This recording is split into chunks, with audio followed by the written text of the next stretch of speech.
The radio operator's hands were shaking, not from the cold of the Pacific, but from what he had just heard.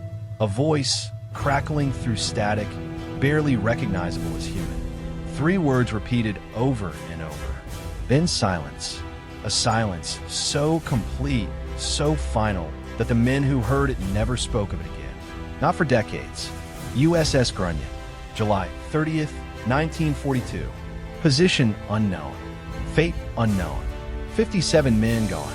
And what they transmitted in their final moments would become one of the most haunting mysteries of the entire Second World War. The USS Grunion was not just another submarine. She was brand new. Commissioned on April 11th, 1942, she was a Gatto-class vessel, one of the most advanced underwater weapons America had ever built. Over 300 feet long, armed with 10 torpedo tubes and a deck gun capable of sinking destroyers. She had a crew of 70 men when she first left port, though 3 were transferred before her final voyage, leaving 57 souls aboard. She was, by every measure, a hunter, fast, silent, deadly, the kind of machine that should have come home. Her commander was Lieutenant Commander Abele, a 1930 Naval Academy graduate, respected, methodical, competent, the kind of officer who inspired confidence just by walking into a room. His men trusted him completely. His superiors expected great things.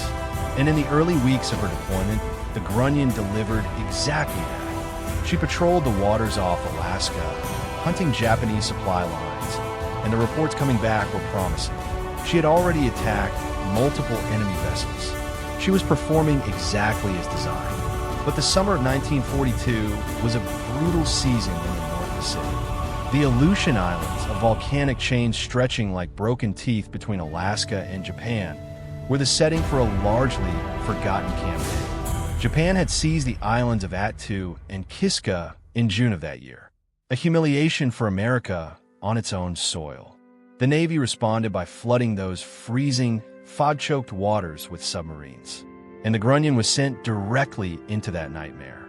On July 15, 1942, Commander Abele sent a report to Naval Command. He had engaged Japanese vessels. He had fired torpedoes. He had scored hits. The message was routine, professional, but buried inside it was something unusual. A warning. He reported that on multiple occasions, his own torpedoes had behaved erratically.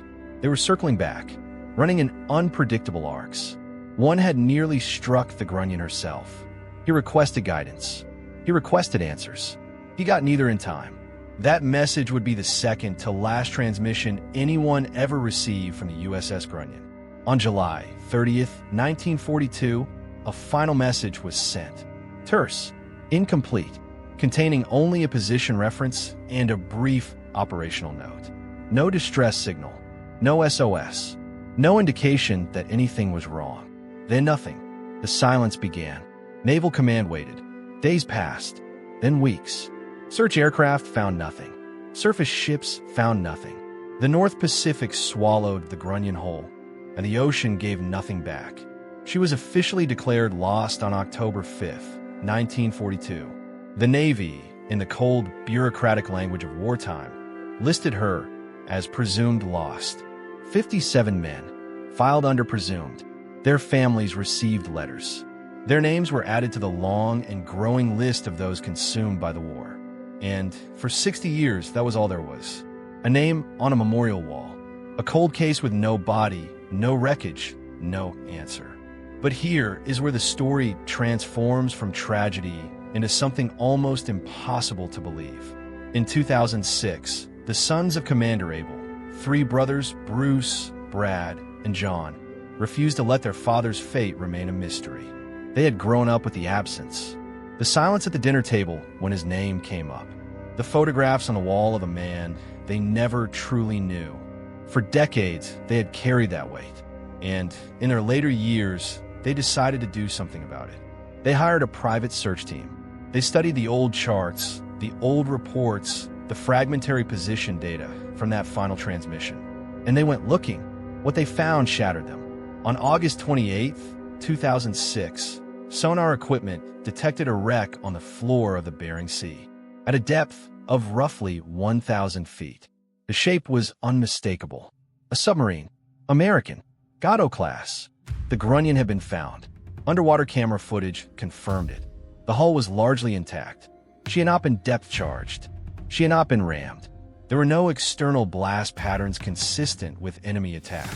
The damage told a different story, a far more terrible one. The forward section of the hull showed catastrophic implosion damage, but the pattern was wrong for an enemy weapon. The evidence pointed inward, not outward. Something had detonated inside the torpedo tubes, or something had come back. The Mark 14 torpedo.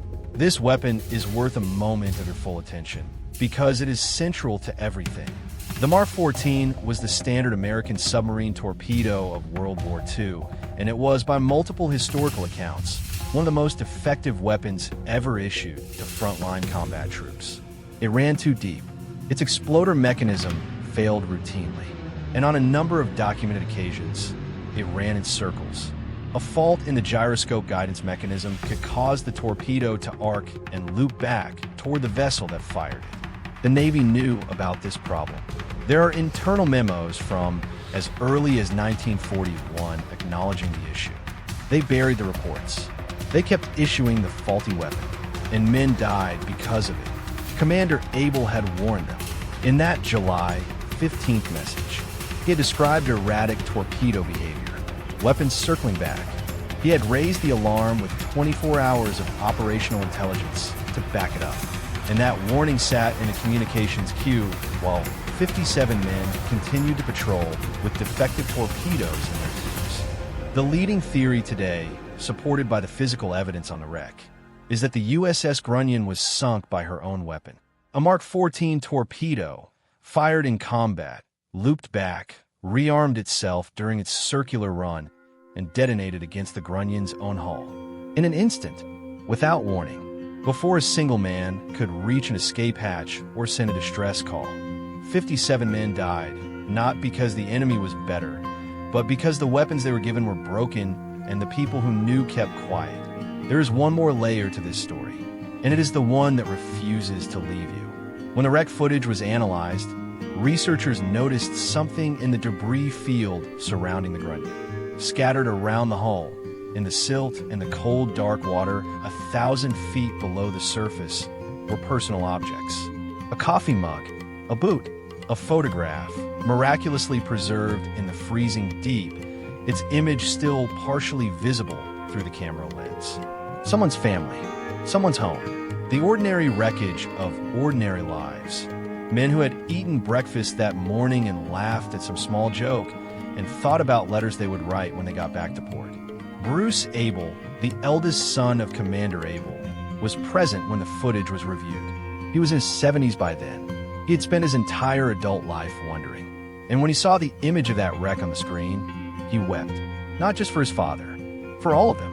For the 56 other men who had trusted their country, trusted their equipment, trusted the chain of command, and had been failed at every level.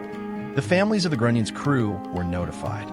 Some were elderly by then. Some had died, never knowing. Children who had grown into grandparents without ever learning what had happened to the young men who had kissed them goodbye in 1942. The discovery gave them something. Not closure.